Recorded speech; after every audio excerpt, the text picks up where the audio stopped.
Calendar વર્ષ 2026ની ઢેરો શુભકામનાઓ. 2026માં સુખી અને આનંદિત રહેવું હોય તો આટલું ચોક્કસ કરો. પોતાની જાતને તમે ઓળખો છો, તમે કોણ છો એ તમે ઓળખો છો, તો લોકો શું કહેશે એની પરવા કરવાની બંધ કરી દો. પોતાને અન્યો સામે પ્રૂફ કરવાનું બંધ કરી દો.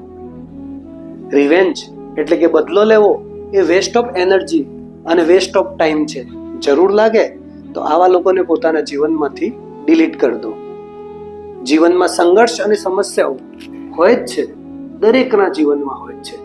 જો સ્માઇલ સાથે એનું ફેસ કરીશું તો એ જ સાચી આર્ટ ઓફ લિવિંગ છે. ચોક્કસ આટલું કરો, જીવનમાં આનંદની અનુભૂતિ કરશો. છતાં પણ એકલવાયું લાગે તો moments mental health and rehabilitation centre Kudasan ગાંધીનગરના બધા જ લાયસન્સ હોલ્ડર સાયકોલોજિસ્ટો, ક્લિનિકલ સાયકોલોજિસ્ટો અને કાઉન્સેલરો આપની સેવામાં હંમેશા તત્પર છે. ધન્યવાદ. Once again happy new year.